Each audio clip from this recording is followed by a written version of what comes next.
Seri 5 Pedang Kayu Harum. Pendekar Sadis. Cerita, Ho Ping Hu. Audiobook, novel silat. Bab 18.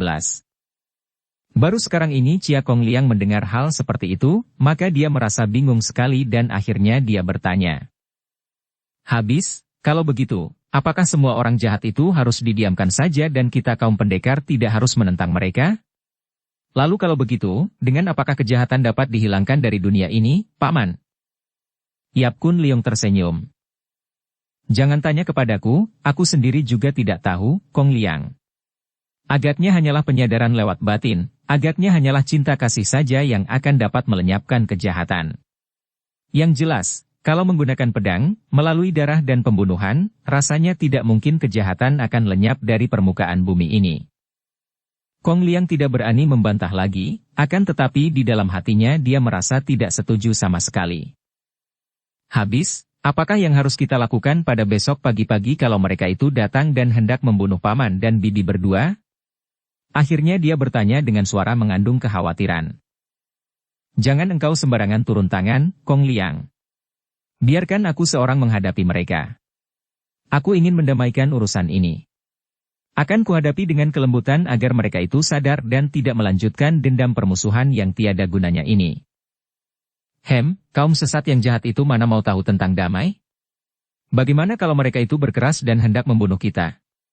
Apakah kita akan diam saja? Chia Giokeng bertanya penasaran.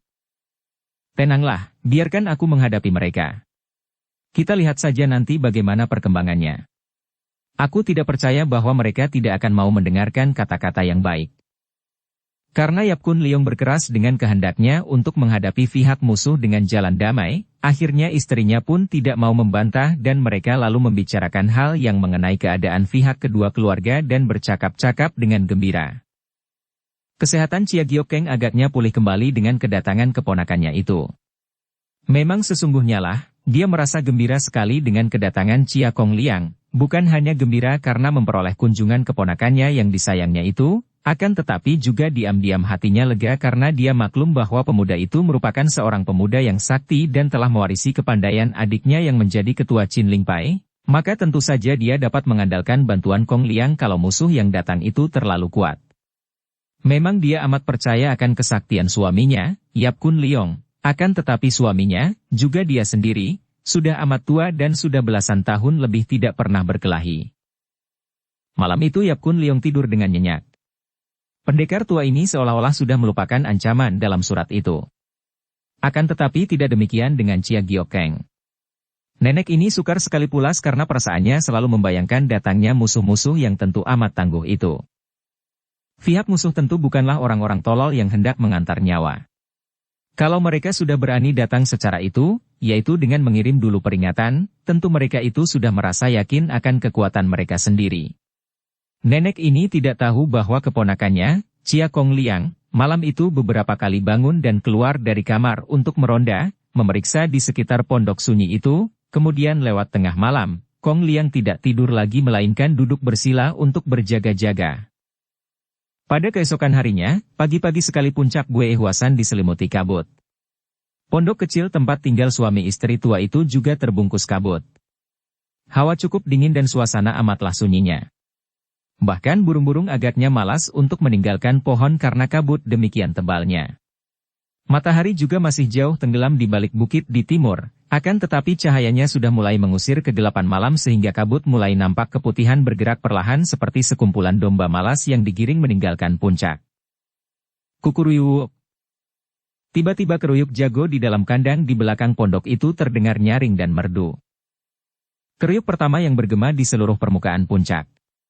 Keruyuk pertama ini segera disambut oleh keruyuk ayam hutan yang pendek-pendek suaranya, namun yang nyaringnya melebihi suara ayam jago peliharaan penghuni pondok itu. Dan nun jauh di bawah puncak, terdengar keruyuk ayam yang lain lagi. Mulailah keruyuk ayam bersahut-sahutan, sebagai permulaan tanda bahwa sang malam telah mulai mengundurkan diri untuk memberi tempat kepada matahari. Kukuru, kok. Keruyuk itu terhenti di tengah-tengah. Chia Kong Liang membuka mata.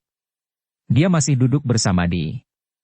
Dia dapat mendengar dengan jelas suara keruyuk yang putus di tengah-tengah tadi, mengerti bahwa hal itu tidak wajar. Ada sesuatu yang membuat ayam jantan itu menghentikan keruyuknya. Sesuatu yang tidak wajar dan mencurigakan sekali. Tiba-tiba terdengar gonggong anjing peliharaan pamannya, anjing kecil berbulu tebal. Akan tetapi, tiba-tiba gonggong itu pun terhenti tiba-tiba dengan bunyi, kok, dan suasana menjadi sunyi bukan main. Sunyi yang menyeramkan dan menegangkan, karena terhentinya bunyi keruyuk ayam jago dan anjing itu sungguh tidak wajar dan menjadi tanda bahwa pasti telah terjadi sesuatu yang menyeramkan. Dengan hati-hati sekali Chia Kong Liang lalu turun dari atas pembaringan, menyambar pedang Hong Chukiam, memakai pedang pemberian ayahnya itu sebagai sabuk pada pinggangnya, kemudian memakai sepatunya dan dengan hati-hati sekali dia membuka daun jendela. Dia tidak berani lancang meloncat keluar, melainkan dengan hati-hati dia naik ke ambang jendela, kemudian keluar dan berjingkat-jingkat menuju ke belakang melalui samping rumah, lalu bersembunyi di balik tiang di samping pondok. Cuaca masih remang-remang, akan tetapi dia dapat melihat bahwa ada beberapa buah benda hitam berserakan di pelataran belakang. Ketika dia memandang dengan penuh perhatian, jantungnya berdebar tegang.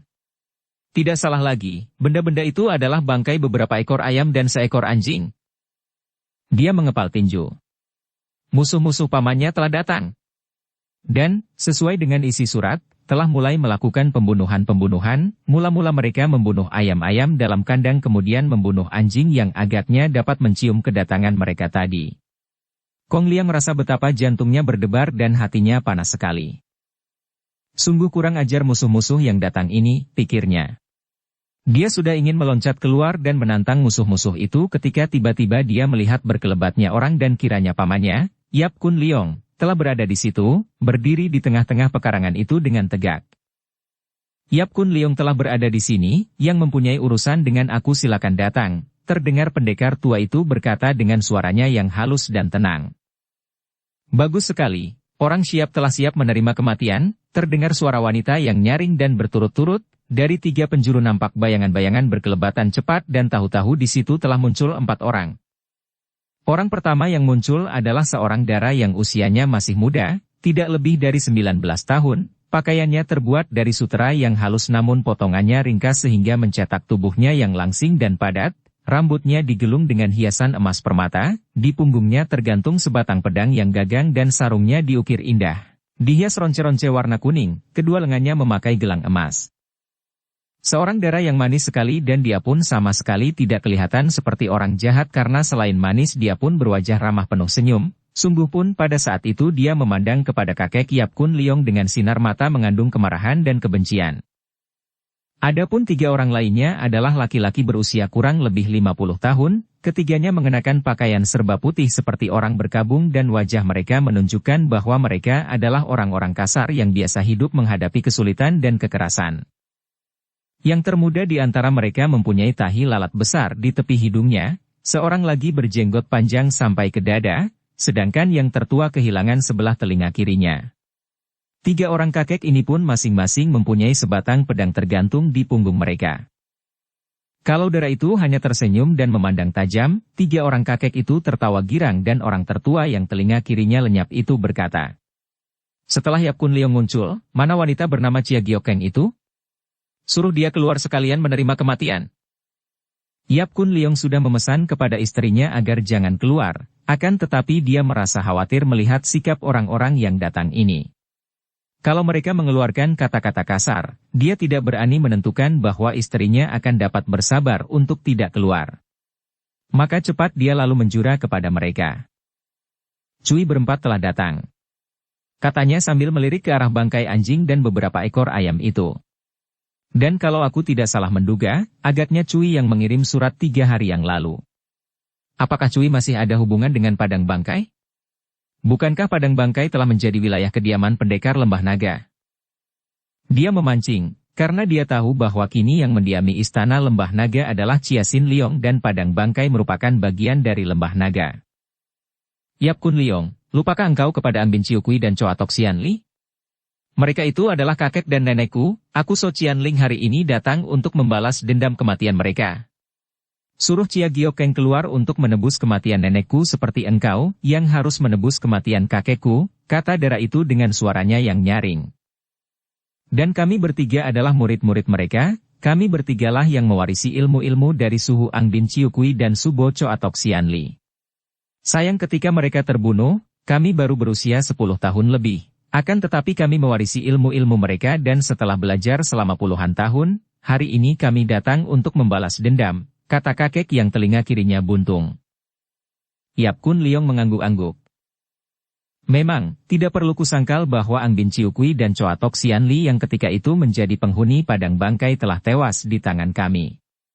Akan tetapi tahukah kalian berempat mengapa mereka itu bertentangan dengan kami dan tewas dalam pertempuran? Karena mereka berdua itu membantu pemberontak, yaitu Hek Hiat Moli dan Pek Hiat Moko, dua orang iblis yang menjadi guru Raja Liar Sabutai. Antara mereka dan kami tidak ada urusan pribadi dan pada waktu itu mereka membantu pemberontak dan kami membantu pemerintah. Nah, dengan demikian, kematian mereka itu adalah kematian yang wajar, bukan karena urusan pribadi. Oleh karena itu, perlukah ada dendam sakit hati? Andai kata kami gugur ketika mengabdi kepada pemerintah, apakah keluarga kami juga akan mendendam dan sakit hati atas kematian kami? Kami rasa tidak. Nah, terutama sekali engkau, Nona. Engkau masih begini muda, perlukah engkau hidup menanggung dendam yang tidak ada artinya itu? Bukankah sebaiknya kalau Nona sadar dan bahwa kakek dan nenek Nona itu tewas karena akibat daripada perbuatan mereka sendiri dan bahkan dapat dijadikan contoh agar Nona sendiri tidak sampai melakukan penyelewengan di dalam hidup? Tua bangka siap. Tidak perlu kau membujuk-bujuk, bentak kakek bertelinga satu. Pengecut kau. Saking takut mati engkau hendak membujuk kami, bentak kakek berjenggot panjang. Yap Kun Liong tetap tenang. Kalian tidak mengerti. Orang setua aku ini sudah tidak takut akan kematian lagi. Tanpa kalian bunuh pun kematian agaknya sudah dekat denganku dan sewaktu-waktu akan datang menjemputku dan aku sudah siap untuk itu. Aku hanya tidak ingin Nona muda ini melakukan hal yang akan membuat dia menyesal kelak. Nona So, sekali lagi kuharap engkau suka merenungkan hal ini. Agar Nona sendiri tidak sampai melakukan penyelewengan di dalam hidup. So Qianling, darah muda itu, mengerutkan alisnya dan dia pun meragu. Sesungguhnya dia hanyalah cucu angkat saja dari Angbin Ciukui dan Choatok Xianli. Mereka, majikan padang bangkai itu, tidak mempunyai anak, hanya pernah memungut anak perempuan yang ketika terjadi keributan yang mengakibatkan mereka tewas itu dapat menyelamatkan diri. Anak perempuan ini akhirnya menikah dengan seorang anak buah dari si Tianong, yaitu yang kini menjadi datuk nomor 1 di wilayah barat. Anak perempuan itu adalah ibu dari So Qianling. Dari ibunya lah dia tahu bahwa ibunya itu, anak angkat dari Angbin Ciukui dan Choatok Xianli yang tewas oleh pendekar-pendekar sakti Yap Kun Liong dan Chia Giokeng. Tentu saja hal itu sama sekali tidak menimbulkan kesan di dalam hatinya. Akan tetapi ibunya seringkali mengingatkannya akan hal itu. Dan kebetulan sekali ayahnya adalah anak buah si Tianong dan pada suatu hari, si Tianong melihat dia dan memuji bakatnya. Bahkan lalu dia diangkat menjadi murid oleh datuk yang sakti itu sampai dia memperoleh ilmu silat yang tinggi. Akan tetapi, biarpun demikian, dia tidak pernah mempunyai pikiran untuk mencari pembunuh kakek dan nenek angkatnya itu. Kemudian, muncullah 3 orang kakek itu. Mereka ini adalah pewaris dari kitab-kitab yang terisi ilmu-ilmu kepandaian dari mendiang Angbin Ciukui dan Choatok Xianli yang berhasil dilarikan oleh seorang anak buah padang bangkai ketika terjadi keributan. Dan mereka bertiga inilah yang diam-diam merasa sakit hati dan mendendam. Setelah mempelajari ilmu-ilmu itu mereka lalu terkenal dengan julukan Xiao Usem Ciuong, 3 Raja Arak dari Telaga Barat. Akan tetapi pada suatu hari mereka bentrok dengan si Tianong dan mereka itu ketiganya ditundukkan dan menakluk. Disinilah mereka bertemu dengan ibu So Qianling dan oleh bujukan-bujukan Xiao Usem Ciuong itulah akhirnya So Qianling, dibujuk pula oleh ibunya, pergi dan membantu 3 orang kakek itu untuk menuntut balas kepada Yap Kun Liong dan Chia Giokeng yang telah ditemukan tempat tinggalnya oleh 3 orang kakek itu. Demikianlah sedikit keadaan So Qianling, darah murid si Tianong yang amat lihai itu. Nona So, kalau memang Nona masih berkeras dan merasa bahwa Nona benar untuk menuntut balas, nah, silakan. Aku orang tua Yap Kun Liong tidak takut mati dan daripada dalam usia setua ini harus menanam permusuhan lagi, biarlah Nona membunuhku dan aku tidak akan melakukan perlawanan. Mendengar kata-kata ini dan melihat sikap kakek yang berdiri tegak dengan agung itu, hati So Qianling sudah menjadi gentar dan tunduk. Tak mungkin dia dapat turun tangan membunuh seorang kakek yang begini agung sikapnya dan gagah perkasa.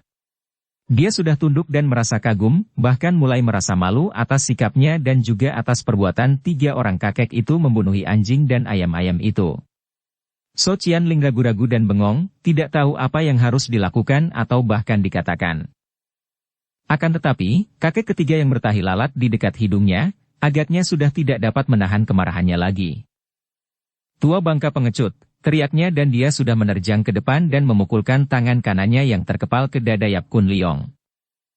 Tentu saja, sebagai seorang pendekar yang telah memiliki tingkat kepandaian ilmu silat yang amat tinggi, secara otomatis tenaga sinkang dari pusar telah menjalar ke arah dada yang akan terpukul.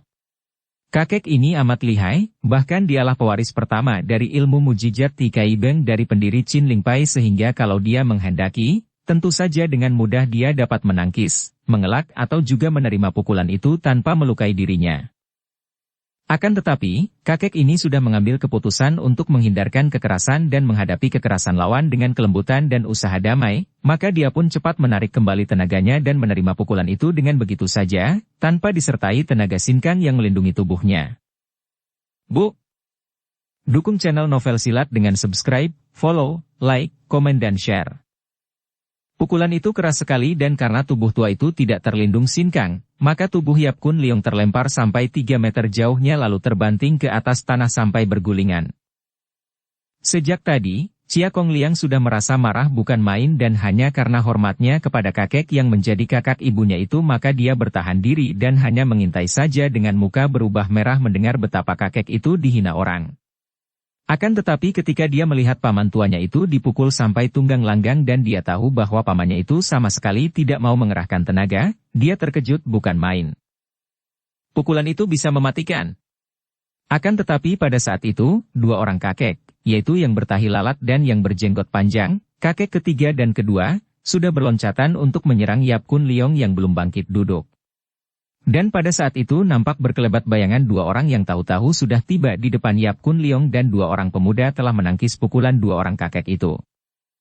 Plak! Plak! 2 orang kakek itu terkejut merasakan betapa kuatnya lengan yang menangkis serangan mereka terhadap Yap Kun Leong sehingga mereka itu cepat meloncat ke belakang sambil memandang dengan penuh selidik. Kiranya yang muncul dengan cepat dan tak terduga-duga itu adalah 2 orang pemuda yang usianya belum ada 20 tahun, yang seorang bertubuh tegap berwajah gagah dengan sepasang mata yang penuh wibawa, sedangkan pemuda yang kedua amat tampan dan juga bersikap gagah. Tidakkah kalian malu, memukul orang tua yang sama sekali tidak mau melawan? Tianxin, pemuda yang tampan itu, menudingkan telunjuknya ke arah muka kakek bertahi lalat di dekat hidung. Mereka itu adalah Han Tiong dan Tianxin. Biarpun mereka itu berangkat belakangan, namun karena mereka berdua melakukan perjalanan cepat, maka pada pagi itu mereka telah dapat menyusul dan tiba di puncak Bui Huasan dan kebetulan sekali mereka sempat melihat munculnya 4 orang musuh yang datang untuk membunuh kakek dan nenek itu. Begitu melihat Yap Kun Leong dipukul, Han Tiong yang sudah pernah bertemu dengan mereka dan mengenal mereka, cepat meloncat disusul adiknya yang telah dibisiki bahwa kakek itu adalah kakek tirinya, atau ayah tiri ibunya, dan cepat mereka menangkis serangan kedua itu. Sementara itu, dengan terheran-heran, Kong Liang juga meloncat keluar, bersama dengan Chia Giokeng yang juga sudah meloncat keluar. Melihat munculnya mereka itu, 2 orang kakek yang tadi ditangkis oleh Han Tiong dan Tianxin, menjadi marah dan mereka sudah mencabut pedang masing-masing dan menyerang 2 orang pemuda yang melindungi kakek yang hendak mereka bunuh itu. Bagus, kalian hendak menjadi pembuka jalan ke akhirat bagi kakek dan nenek itu? Mampuslah, bentak kakek berjenggot panjang sambil menyerang Han Tiong. Pemuda ini cepat mengelak dan balas menyerang. Juga kakek bertahi lalat telah menusukkan pedangnya ke arah leher Tianxin yang cepat mengelak. Manusia-manusia berwatak iblis! Tianxin berteriak marah sekali dan membalas dengan dahsyat, memukul dengan Tian Te Xin Chiang. Mula-mula, Yap Kun Leong yang sudah bangkit berdiri tanpa terluka, hanya merasa dadanya agak nyeri, juga istrinya dan Kong Liang, terkejut dan terheran melihat munculnya 2 orang pemuda itu, Kemudian mereka merasa khawatir sekali melihat betapa dua orang kakek yang memiliki ilmu kepandaian tinggi itu mencabut pedang dan menyerang dua orang pemuda itu untuk kemudian terheran-heran ketika melihat betapa pemuda-pemuda itu dapat mengelak dengan lincahnya dan mereka mengenal pukulan Tian Te Xin. Ciang. Ketika Yap Kun Leong melihat gerakan Han Tiong dan Tian Xin yang berdasarkan ilmu silat Tai Kek Sin Kun, wajahnya berseri-seri dan dia mulai mengenal Han Tiong. Bukankah dia itu Han Tiong? Teriaknya sambil menuding ke arah Han Tiong yang masih diserang bertubi-tubi oleh lawannya. Benar. Dia itu Han Tiong putra Sin Leong, kata Chia Giok Keng girang. Kong Liang juga teringat dan mengenal Han Tiong, maka dia pun menjadi girang sekali melihat bahwa seorang di antara dua pemuda itu adalah keponakannya sendiri. Kini mereka bertiga menduga-duga siapa adanya pemuda tampan yang datang bersama Han Tiong. Melihat sepak terjangnya, ternyata dia lebih ganas, jauh bedanya dengan gerakan Han Tiong yang tenang sehingga Yap Kun Leong mengerutkan alisnya. Pemuda itu memiliki pukulan-pukulan yang amat ganas, pikirnya. Akan tetapi jelas bahwa semua gerakannya menunjukkan bahwa dia adalah murid Chin Ling Pai yang sudah pandai sekali, yaitu memiliki ilmu-ilmu yang amat dikenalnya. Demikian pula dengan Chia Giokeng dan Kong Liang yang menduga bahwa tentu pemuda itu setidaknya merupakan adik-adik seperguruan dari Han Tiong. Kini mereka hanya menonton dan tidak merasa khawatir lagi karena ternyata dua orang pemuda itu biarpun bertangan kosong, mampu menghadapi dua orang lawan yang berpedang. Hanya Kong Liang yang masih mengerutkan alisnya dengan khawatir. Keponakannya itu masih muda dan lawan itu bukan lawan yang ringan. Ingin dia maju membantu, akan tetapi dia tahu bahwa pamannya tidak akan menyukai itu, dan pula dia sendiri pun pantang untuk melakukan pengeroyokan. Han Tiong, kau mundurlah dan biarkan pamanmu menghadapi iblis itu, teriaknya. Biarlah, Paman Kong Liang, saya masih sanggup menandinginya, jawab Han Tiong dan mendengar itu, tahulah Tian Xin bahwa pemuda gagah perkasa itu adalah Chia Kong Liang, putra ketua Chin Ling Pai. Diam-diam dia merasa tidak senang. Paman yang muda dan sebaya itu sombong, terlalu memandang rendah kepada Han Tiong. Maka dia pun lalu mengubah gerakannya dan tidak memberi kesempatan lagi kepada lawannya untuk mendesaknya dengan pedang. Dia bergerak lebih cepat daripada gerakan pedang lawan. Kakek bertahi lalat di dekat hidung itu terkejut bukan main dan dia menjadi bingung karena tubuh lawannya yang muda itu seolah-olah telah berubah menjadi beberapa orang banyaknya, saking cepatnya pemuda itu bergerak. Tak disangkanya sama sekali bahwa dia akan berhadapan dengan seorang pemuda selihai ini. Dan sebelum dia sempat memperkuat segi pertahanan, tiba-tiba sebuah tamparan yang amat keras mengenai pergelangan tangannya. Padahal pedangnya tadi menyambar dengan ganas dan ternyata pemuda itu menerima pedang itu dengan tangan telanjang, menangkis pedang dan melanjutkan dengan tamparan yang mengenai pergelangan tangannya. Plak! Pedang itu terlepas dan terlempar sedangkan kakek itu berteriak kesakitan dan terhuyung ke belakang. Tian Xin meloncat dan mengirim pukulan maut dengan Tian Te Xin Chiang, akan tetapi tiba-tiba Han Tiong meloncat dan menangkis pukulannya. Xin Te, jangan bunuh orang. Kakek ini membentak dan pukulan Tian Xin pun ditarik kembali. Pada saat Han Tiong mencegah adiknya ini, kakek berjenggot panjang melihat kesempatan baik dan menusukkan pedangnya ke arah dada Han Tiong pada saat Han Tiong menangkis pukulan maut adiknya itu. Semua orang terkejut melihat ini, dan hampir saja Kong Liang bergerak meloncat, akan tetapi dengan gerakan indah sekali Han Tiong melempar diri ke bawah dan kakinya menyambar. Des! Tendangan itu tepat mengenai tangan yang memegang pedang dan pedang itu pun terlepas. Akan tetapi kakek berjenggot itu masih penasaran dan dia pun menubruk tubuh Han Tiong yang masih rebah di atas tanah sehabis menendangnya tadi. Plak! Tubuh kakek berjenggot panjang itu terpelanting dan kiranya dia telah kena ditampar oleh Tian Xin yang sudah marah sekali. Hanya karena teringat akan larangan kakaknya, maka tamparan itu pun ditujukan kepada pundak kiri kakek itu. Kakek itu bangkit sambil meringis karena tulang pundaknya yang kena tamparan itu patah-patah, seperti juga kakek yang terpukul pergelangan tangannya itu pun kini memegangi pergelangan tangannya yang patah tulangnya.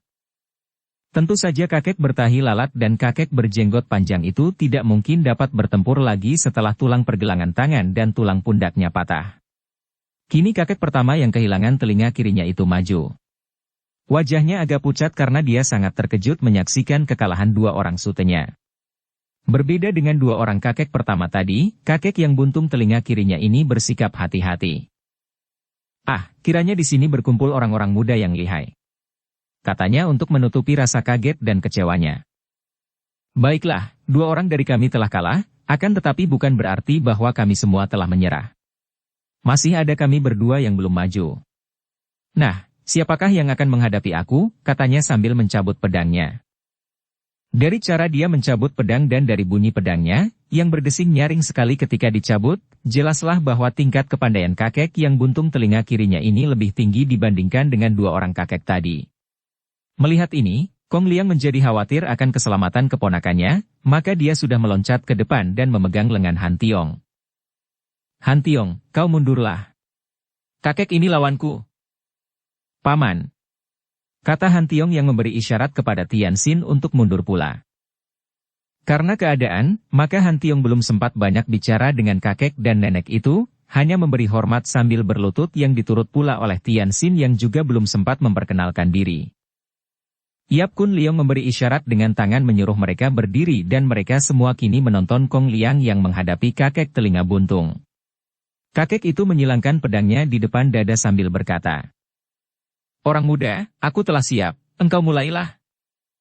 Sebetulnya, dengan segala ilmu kepandaian yang telah diwarisinya dari ayah dan ibunya, biar dia menghadapi lawan berpedang ini dengan tangan kosong sekalipun belum tentu Kong Liang akan kalah. Akan tetapi pemuda ini tidak mau membuang waktu, maka dia pun sudah mencabut pedang yang melingkar di pinggangnya dan nampaklah sinar keemasan berkelebat ketika Hong Chu Kiam telah berada di tangannya. Pedang tipis ini mengeluarkan sinar berkilauan dan melihat ini agak gentar jugalah kakek buntung telinganya itu. Dan tanpa banyak cakap lagi, Kong Liang sudah menyerang dengan pedangnya dan begitu menggerakkan pedang, dia sudah mainkan Siang Bok Kiam Sut yang hebat. Ilmu pedang Siang Hok Kiam Sut, pedang kayu harum, merupakan ilmu pedang pusaka dari Qin Ling Pai, yaitu merupakan ilmu pedang asli dari pendiri Qin Ling Pai, pendekar sakti Chia Keng Hong dan tentu saja hanya keturunan pendekar itu saja yang mewarisi ilmu pedang ini. Chia Bun Hou mewarisinya dari Chia Keng Hong dan kini ilmu pedang itu diwariskan pula kepada Chia Kong Liang. Maka, begitu pemuda ini memainkan ilmu pedang Siang Hok Kiam Sut, dengan menggunakan sebatang pedang pusaka seperti Hong Chu Kiam yang amat tipis dan ringan sehingga sesuai sekali kalau dipakai untuk mainkan Siang Bok Kiam Sut, kakek yang buntung telinganya itu menjadi terkejut dan bingung sekali. Chia Kong Liang memang memiliki gerakan yang amat tangkas dan kuat, dia pun tidak mau memberi hati kepada lawannya, maka begitu mereka bergebrak, dia sudah terus mendesak amat dahsyatnya, sedikit pun tidak memberi kelonggaran sehingga dari jurus pertama. Kakek yang buntung telinganya itu sama sekali tidak mampu balas menyerang, melainkan hanya menangkis, mengelak sambil main mundur terus. Han Tiong dan Tian Xin memandang kagum. Mereka juga banyak mempelajari ilmu silat, akan tetapi mereka tidak mengenal Siang Hok Kiam Sut dan kini mereka memandang dengan kagum karena memang gerakan ilmu pedang ini selain amat indah juga aneh. Dan memang hal ini disengaja oleh Kong Liang yang tahu dengan pasti bahwa pendekar lembah naga, yaitu kakak tirinya, biarpun terkenal amat lihai, tidak pernah menerima pelajaran Siang Hok Kiam Sut, dan oleh karena itu kedua pemuda itu pun sudah pasti tidak akan mengenal Siang Hok Kiam Sut. Kalau dia mainkan ilmu lain, besar kemungkinan dua orang pemuda itu akan mengenalnya dan hal itu tentu tidak menimbulkan kesan. Memang, biarpun dia sendiri mencoba untuk menutupinya, namun pada diri pemuda Qin Ling Pai ini terdapat suatu watak yang ingin dipuji dan dikagumi. Mungkin hal ini timbul karena dia merasa dimanjakan oleh kedua orang tuanya yang selain hanya mempunyai putra dia seorang, juga telah berusia agak lanjut ketika memperoleh dia sebagai keturunan tunggal. Dan memang ilmu pedang itu luar biasa sekali, apalagi dimainkan dengan baiknya oleh Kong Liang. Biarpun kakek bertelinga buntung satu itu berusaha mati-matian, namun dia sama sekali tidak mampu membalas dan sampai hampir 30 jurus dia selalu diserang dan didesak hebat. Tiba-tiba kakek itu menggerakkan tangan kirinya dan sinar kehijauan yang halus meluncur dari tangan kiri ke arah tubuh Kong Liang. Tian Xin dan Han Tiong terkejut bukan main karena mereka maklum apa artinya sinar-sinar lembut itu. Itu adalah jarum-jarum halus sebagai senjata rahasia kakek itu. Jarum-jarum ini amat berbahaya, disebut Choa Tok Chiang, jarum racun ular. Dan kalau jarum ini sampai mengenai kulit lawan, racun yang berada di ujung jarum itu dapat terbawa darah dan akibatnya seperti orang digigit ular berbisa saja. Bahkan Yap Kun Leong dan Chia Giokeng juga terkejut dan khawatir. Akan tetapi Chia Kong Liang tidak mengecewakan menjadi putra Qin Ling Pai. Begitu melihat menyambarnya sinar hijau, dia sudah memutar pedangnya dan meloncat ke belakang, kemudian berjungkir balik ke atas dan meluncur turun setelah semua jarum itu dapat ditangkis pedangnya dan lewat di bawah kakinya. Begitu tubuhnya meluncur, pedangnya sudah menyambar dengan kecepatan kilat ke arah ubun-ubun, kedua pundak, dada dan pusar lawan, demikian cepatnya bertubi-tubi sehingga seolah-olah yang menyerang itu bukan sebatang pedang, melainkan 5 batang. Ih! Kakek itu terkejut dan mengelak mundur sambil menangkis. Terdengar bunyi berdentingan ketika dua pedang itu bertemu dengan keras berkali-kali, akan tetapi tiba-tiba kakek itu berteriak kaget dan terjengkang. Sebatang jarumnya sendiri, telah menancap di dadanya sebelah kiri, menembus bajunya dan menancap sampai setengahnya lebih. Itulah sebatang jarum yang tadi dapat ditangkap oleh tangan kiri Kong Liang tanpa dapat dilihat oleh lawan dan kini jarum itu telah makan tuannya. Kong Liang menerjang terus, hendak mengirim tusukan maut, akan tetapi Yap Kun Leong berseru keras. Kong Liang, jangan!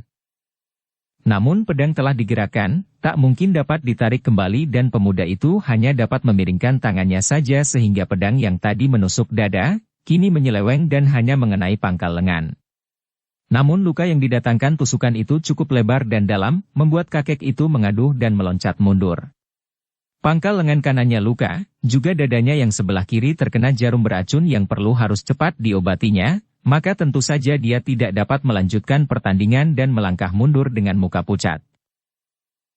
Sungguh sayang para paman ini telah gagal. Yap Kun Leong dan Chia Giokeng, kuharap kalian suka maju sendiri agar perhitungan antara kita dapat dilunaskan sekarang juga. Kalian mati di tanganku atau aku yang akan tewas di tangan kalian seperti kakek dan nenekku. Kata darah manis itu dan tidak nampak dia menggerakkan kakinya, akan tetapi tahu-tahu tubuhnya telah melayang ke tengah taman itu. Ini saja sudah menunjukkan betapa lihainya darah ini dan melihat betapa ketika tubuhnya melayang tadi kedua tangannya digerakkan seperti burung, menunjukkan bahwa dia adalah seorang yang ahli dalam ilmu ginkang yang disebut Hui Heng Sut, ilmu lari terbang, dan orang yang memiliki ilmu ini amat berbahaya karena gerakannya amat ringan seperti seekor burung saja. Darah itu berdiri tegak menghadap ke arah kakek dan nenek itu, sikapnya tenang dan tabah, nampak gagah sekali sehingga diam-diam Tian Xin merasa kagum bukan main. Hebat darah ini, pikirnya dengan jantung berdebar karena dia merasa tertarik sekali. Tanpa disadari dia sudah melangkah maju dan berkata, "Biarlah aku menghadapi nona ini." "Sinte, jangan lancang."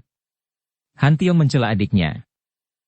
"Kalian mundurlah," kata Kong Liang yang masih memegang pedang Hong Chu Kiam di tangannya, sambil melangkah maju. "Nona ini agaknya memiliki kepandaian, biarlah aku yang mewakili paman dan bibi memberi hajaran kepadanya." Darah itu tadi sudah menatap wajah Tian Xin dan sejenak keduanya saling pandang, dan keduanya merasa tertarik. Darah itu mendapat kenyataan betapa tampan dan gagahnya pemuda yang pertama kali maju ini dan harus diakuinya bahwa belum pernah dia bertemu dengan seorang pemuda yang begini menarik hatinya. Akan tetapi, majunya Kong Liang dan teguran kakaknya itu membuat Tian Xin mundur kembali sungguh pun dia masih terus memandang wajah darah yang amat manis dan menarik hatinya itu. Dan darah itu pun terpaksa kini memandang Kong Liang yang tadi telah merobohkan kakek telinga buntung. Tahulah darah ini bahwa dia berhadapan dengan lawan yang tangguh, akan tetapi sedikit pun dia tidak gentar. Pertandingan ini adalah untuk mengadu nyawa, oleh karena itu aku tidak ingin membunuh atau terbunuh oleh orang yang tidak ku ketahui siapa. Kalau aku tidak salah, engkau adalah orang dari Qin Ling Pai, bukan? Darah itu bertanya. Aku telah memperkenalkan diriku. Aku bernama So Qianling, murid dari si Tian Ong. Akan tetapi aku datang sama sekali tidak ada sangkut pautnya dengan guruku, melainkan mewakili arwah nenek dan kakekku untuk membalas dendam kepada Yap Kun Leong dan Chia Giokeng. Sikap darah itu sungguh tenang dan juga gagah, tidak seperti orang dari golongan jahat dan kasar. Apalagi ketika dia mengaku bahwa dia adalah murid si Tian Ong, Yap Kun Leong dan istrinya, juga para pemuda itu terkejut sekali. Mereka sudah mendengar akan nama si Tian Ong yang dianggap sebagai datuk dunia bagian barat, yang setingkat dengan Pak San Kui dari utara, atau dengan Tung Haisian dari timur dan Lam Xin dari selatan. Kiranya darah ini adalah murid datuk barat, maka dapat diduga bahwa dia tentu lihai sekali, jauh lebih lihai daripada 3 orang kakek yang telah kalah tadi. Diam-diam Chia Kong Liang juga terkejut, bukan hanya karena ternyata bahwa Dara ini adalah murid si Tianong yang terkenal, akan tetapi juga betapa Dara ini telah dapat menduga bahwa dia datang dari Qin Lingpai hanya dengan melihat gerakan-gerakannya tadi. Maka dia pun menjawab cepat. Memang benar, aku adalah putra ketua Qin Lingpai dan keponakanku di sana itu adalah putra pendekar lembah naga. Nah, kami semua telah berada di sini untuk melindungi paman dan bibiku yang sudah tua. Engkau sungguh sudah bosan hidup berani menentang paman dan bibiku. Dara itu juga terkejut, bukan hanya mendengar bahwa pemuda di depannya ini adalah putra ketua Qin Lingpai, akan tetapi juga mendengar bahwa pemuda-pemuda yang lain itu datang dari lembah naga, bahkan seorang di antaranya adalah putra pendekar lembah naga. Tahulah dia bahwa dia benar-benar sial, akan tetapi karena sudah terlanjur, dia tidak akan undur lagi. Siapapun yang melindungi mereka, aku tidak peduli. Kematian kakek dan nenekku harus ditebus. Nah, majulah, tantangnya dan sekali tangannya bergerak ke belakang dia telah mencabut pedangnya dan nampak sinar putih seperti perak. Ternyata pedangnya itu pun merupakan sebatang pedang pusaka yang indah dan juga ampuh. Bagus. Bersiaplah engkau, bentak Kong Liang dan sekali bergerak dia sudah mengirim serangan bertubi-tubi sampai 5 kali beruntun. Akan tetapi, dengan tangkas sekali nona itu menangkis sampai 5 kali dan balas menyerang. Sekali serang juga sudah mengirim tusukan dan bacokan sampai 5 kali berturut-turut yang semua telah dapat dielakkan dan ditangkis oleh Kong Liang. Ketika pemuda ini menangkis untuk kelima kalinya, dia sengaja mengerahkan tenaganya. Terang! Bunga api berpijar menyilaukan mata dan keduanya merasa betapa lengan tangan mereka tergetar hebat. Cepat mereka memeriksa pedang masing-masing, akan tetapi dengan hati lega mereka mendapat kenyataan bahwa pedang mereka tidak rusak. Pada saat itu, Yap Kun Leong sudah meloncat datang dan menengahi. Kong Liang, kau mundurlah dan biarkan aku sendiri menyelesaikan urusan pribadiku ini. Mendengar ucapan pamannya ini, tentu saja Kong Liang cepat mundur dan menyimpan kembali pedangnya, memakainya sebagai ikat pinggang. Nona So, sungguh sedih sekali hatiku melihat bahwa urusan ini berlarut-larut. Aku tidak ingin membuat keluargaku terikat dengan urusan permusuhan yang tidak ada artinya ini. Nah, kalau memang benar-benar engkau mendendam atas kematian Angbin Ciukui dan Choa Tok Sian Li, kau bunuhlah aku, dan aku tidak akan melawan sama sekali. Aku tidak menyesal bahwa dahulu aku menentang mereka, karena sesungguhnya lah bahwa mereka berdua itu adalah suami istri yang amat jahat dan menyeleweng dalam kehidupan mereka. Aku melihat Nona bukanlah orang seperti mereka itu, akan tetapi Nona berkeras hendak membalas dendam kematian mereka. Nah, aku menyerahkan nyawaku kepadamu agar dendam ini dapat dihabiskan sampai di sini saja.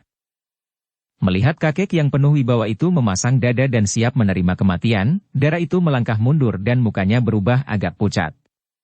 Dia memandang ragu-ragu dan melihat keadaan suami istri tua yang gagah perkasa, apalagi 3 orang pemuda yang jelas merupakan pendekar-pendekar perkasa dan amat mengagumkan itu. Dia sudah mulai dapat melihat bahwa agaknya tidak salah lagi bahwa permusuhan antara kakek dan nenek angkatnya bersama suami istri pendekar ini tentu terjadi karena kesalahan kakek dan nenek angkatnya.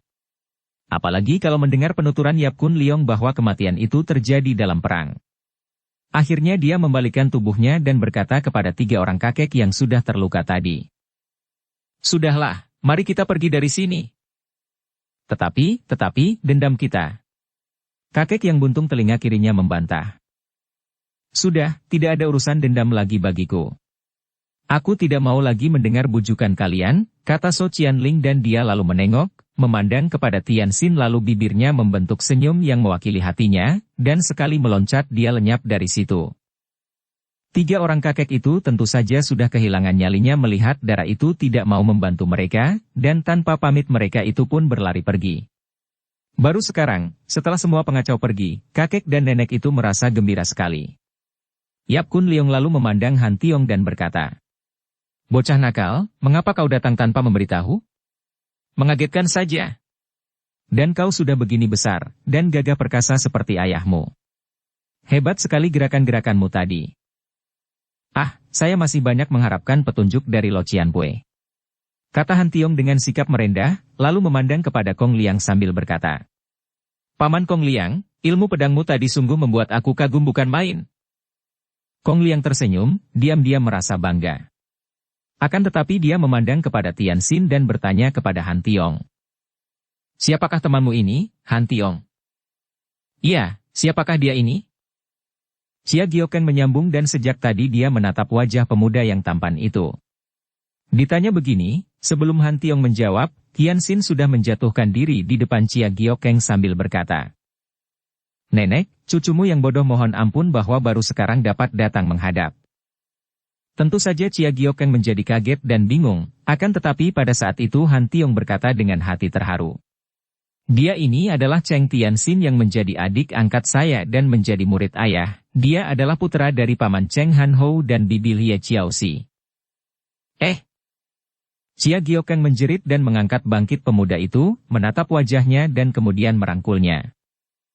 Cucuku. Cucuku, tak kusangka bahwa aku akan dapat berjumpa dengan anak Xiaoxi. Suaranya mengandung isak. Cucuku, di manakah mereka? Mengapa ibumu tidak ikut datang bersamamu menengokku? Ditanya tentang ibunya, tentu saja Tian Xin merasa seperti ditusuk jantungnya. Dia menunduk, menahan air matanya agar tidak keluar dari matanya yang terasa panas itu, kemudian dapat juga dia berkata lirih. Maafkan Nek, mereka, ayah dan ibu telah tiada. Sepasang mata tua itu terbelalak, muka yang memang sudah agak pucat itu menjadi semakin pucat. Apa? Bagaimana? Dan nenek itu tentu sudah roboh kalau tidak dipeluk cucunya. Yap Kun Leong cepat menghampiri dan memondong tubuh istrinya yang pingsan, lalu berkata kepada 3 orang muda itu. Mari kita bicara di dalam. Keadaan menjadi menyedihkan ketika 3 orang pemuda itu mengikuti kakek yang memondong tubuh nenek yang pingsan itu memasuki pondok. Setelah merebahkan Xia Giokeng di atas dipan dan mengurut beberapa jalan darahnya, akhirnya nenek itu mengeluh dan membuka matanya. Akan tetapi begitu dia melihat Tian Xin duduk di dekat situ, dia pun menangis dan teringat lagi. Xiaoxi. Xiaoxi anakku, mengapa engkau yang masih muda telah mati lebih dulu? Betapa buruk nasibmu, anakku. Tian Xin menggigit bibirnya dan menahan agar jangan ikut menangis mendengar neneknya itu menangis sambil meratap. Yap Kun Leong menghibur istrinya. Sudahlah, kematian akan datang kepada siapapun juga, muda maupun tua. Menyedihi si mati hanya melemahkan batin dan badan saja, dan tidak ada manfaatnya. Lebih baik kita mendengarkan Tian Xin menceritakan kematian ayah bundanya. Xia Giokeng menyusut air matanya lalu memandang kepada cucunya, menarik napas panjang untuk menenangkan hatinya yang tertekan. Cucuku, ceritakanlah bagaimana ibumu sampai tewas. Bersambung ke bab 19. Dukung kami dengan subscribe, follow, like, komen dan share. Terima kasih.